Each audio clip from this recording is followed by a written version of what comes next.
আসেন আমরা সবাই হাতে হাত থেকে শপথ গ্রহণ করি, আমরা বাংলাদেশের সমস্ত নাগরিক এক হয়ে বাংলাদেশকে সামনে অগ্রসর করব। আমরা সবাই এক, অভিন্ন। এখানে কোনো পরিচয় থাকবে না, শুধু পরিচয় থাকবে আমরা বাংলাদেশের নাগরিক। কে মুসলমান কে হিন্দু আমাদের দেখার বিষয় নয়, আমরা এদেশের নাগরিক। যেহেতু এদেশের নাগরিক, সবার অধিকার সমান, সাম্য, মানবিক মর্যাদা, সামাজিক ন্যায় বিচার, এটা আমাদেরকে অবশ্যই বাস্তবায়ন করতে হবে। সাম্যতা থাকতে হবে, সামাজিক ন্যায় বিচার প্রতিষ্ঠা করতে হবে, প্রত্যেক অধিকার বাস্তবায়ন করতে হবে, প্রত্যেক মানুষের মর্যাদা প্রদান করতে হবে। মানবিক মর্যাদা, এখানে মুসলমানের মর্যাদা, হিন্দুদের মর্যাদা, খ্রিস্টানের মর্যাদা বলা হয় না, মানবিক মর্যাদা। যে মানুষ, তাকে অবশ্যই মর্যাদা দিতে হবে।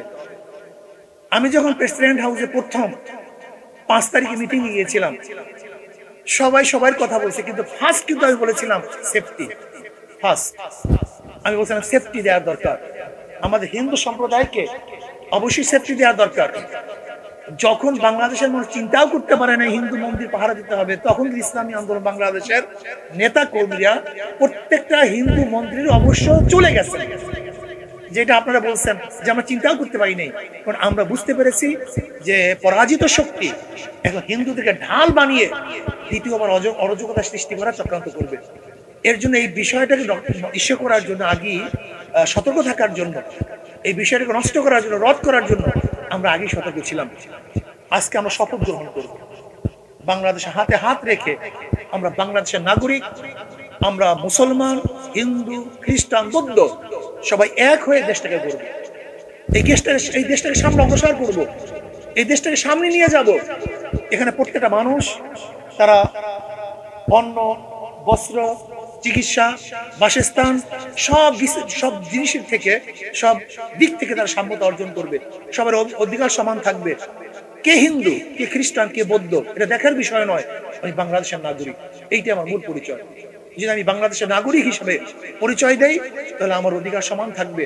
আমরা একসাথে বসবাস করব, প্রত্যেকের দুঃখে দুঃখী হব, সুখে সুখী হব, প্রত্যেকের অংশীদারিত্ব গ্রহণ করব।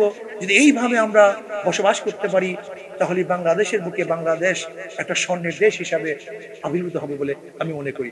কাজে আজকে হাতে হাত রেখে আমরা সবাই শপথ গ্রহণ করব। আসেন আমরা সবাই হাতে হাত রেখে শপথ গ্রহণ করি, আমরা বাংলাদেশের সমস্ত নাগরিক এক হয়ে বাংলাদেশকে সামনে অগ্রসর করব। আমরা সবাই এক, অভিন্ন। এখানে কোনো পরিচয় থাকবে না, শুধু পরিচয় থাকবে আমরা বাংলাদেশের নাগরিক। আল্লাহ আমাদের সবাইকে সম্মিলিতভাবে দেশটাকে সামনে অগ্রসর করার তৌফিক দান করুন। আর আমাদের মহাসচিব সাহেব যেই প্রস্তাব দিয়েছেন, আমরা পিয়ার সিস্টেমের নির্বাচন চাই। পিয়ার সিস্টেমের নির্বাচন যদি হয়, তাহলে সবাই, প্রত্যেকের অধিকার সংসদে বাস্তবায়ন হবে এবং প্রত্যেকের ভোটের পার্টিসিপেট থাকবে এবং প্রত্যেকে সেখানে প্রতিনিধি হিসাবে যেতে পারবে। কাজে আল্লাহ আমাদের সবাইকে ঐক্যবদ্ধভাবে এই দেশটাকে করার তৌফিক দান করেন। এবং আপনারা চিন্তিত হবেন না, ইনশাআল্লাহ আপনাদের পাশে আছি। আপনাদের সুখে দুঃখে ইনশাআল্লাহ ইসলামী আন্দোলন বাংলাদেশ তথা চরমনাই পীর সাহেব হুজুর চরমনাই সবসময় থাকবে ইনশাআল্লাহ। এই দেশে মুসলমান আপনাদের পাশে থাকবে ইনশাআল্লাহ।